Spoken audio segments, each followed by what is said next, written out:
Hello, grade 2. Mr. Egan here from 2WR with your math lesson today. We're going to continue talking and learning about fractions and parts of a whole. And the learning objective is I can recognize equal shares in partitioned shapes. Your language objective is I can use the words halves, thirds, quarters to describe parts of a whole. Okay? We're going to continue to talk about equal shares here. You can see that the box is broken or partitioned or cut into 4 equal parts or equal shares. And we're talking about equal parts of a whole. So the whole piece, right? The whole piece of the pie is all of something and it is complete. We're going to continue learning more about halves. Both these two shapes are cut into halves, and it's one of 2 equal parts. Thirds is one of 3 equal parts. So you see that there's 3 pieces of the pie or the cookie that's cut into, and 3 pieces that the rectangle is cut into, and 1 third is colored in there. Okay, so you see that 1 piece of all the shapes is colored in, and the last one is fourths.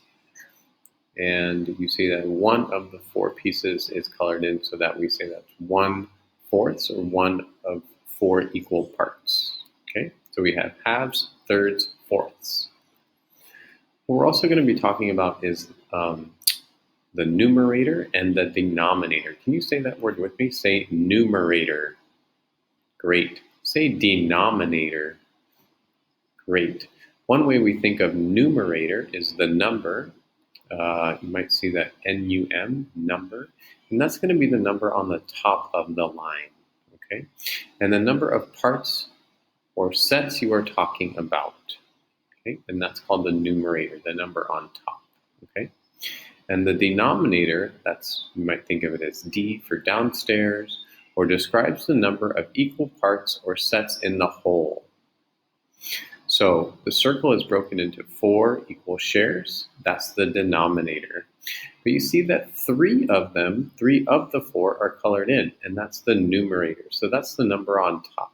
So that's the number of equal shares that we're counting, and all together is the denominator, is the number on the bottom. And we'll be practicing more with numerator and denominator when you write your fractions, okay? We have a little practice here. So show your thinking using an open number line or in a different way. I'm going to let you choose how you would like to solve this addition problem of 28 plus 63.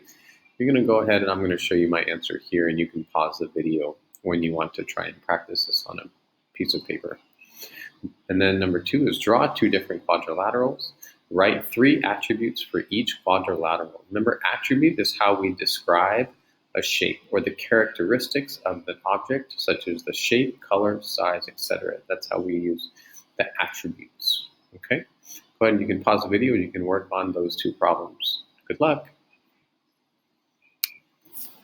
What I did with my number line, on my open number line, I started it at 63. And I knew that I was going to count 28 more. So I broke that into tens, and I had my ones over here. So I knew I had my first jump was going to be plus 10. That got me to 73. I added another 10. That got me to 83. And then I liked that I had the number 8 over here. And I know that I started with 83. So I wanted to get to my next 10. So I broke my 8 into 7 and 1. So I did 83 plus 7 got me to 90, and 90 plus 1 got me to 91 as my answer. What about your different quadrilaterals? What did you choose? How would you describe your quadrilaterals? Here's what I did.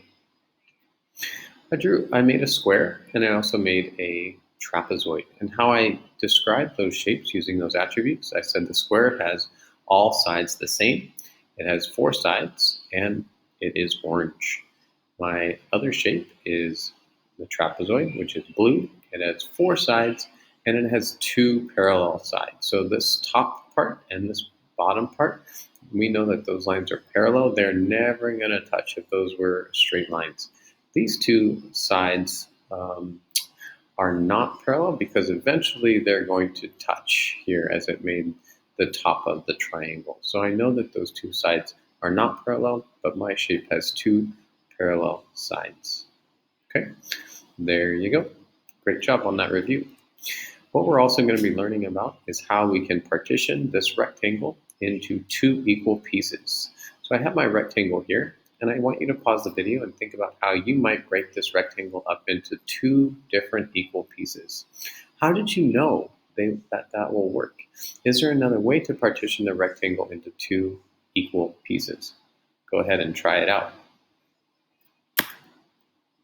My first try, I broke the rectangle into two equal parts where I put my line in the middle. And so I had two equal parts on either side. I think there might be another way I could partition this rectangle.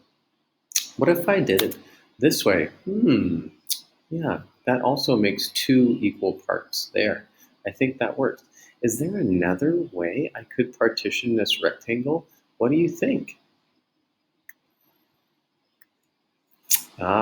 If you were thinking I would draw my line diagonally from one vertex to the other vertex, I think that would work. That's great. What if I also did it this way? That would also make, yes, great job. Okay, let's try this next one. So partition your rectangle into three equal pieces, and then you're going to try it also into four equal pieces. Let's see what you got. Go ahead, you can work on it on your own. I broke my rectangle into three equal pieces. So I had 1, 2, and 3, and I wanted to make sure that each one is about the same size. And when I break this one into four equal pieces, I could start by breaking it into half first, and then I'm going to break this piece into half, and then I'm also going to break this piece into half. So it will make four equal parts. Let's see if that's correct. There we go. Okay, so is each piece the same size? Yes. And I can see that if I put them on top of each other, they would all be about the same size. What fraction shows the size of each piece? So this would be 1 out of 3, so this would be 1/3. This first piece would be 1 out of 4, so this would be 1/4. Great job. All right, you're going to listen to the story and enjoy this little read aloud on your own about apple fractions. And then you're going to continue with the seesaw activity on your own. Have a wonderful day, everybody. Bye-bye.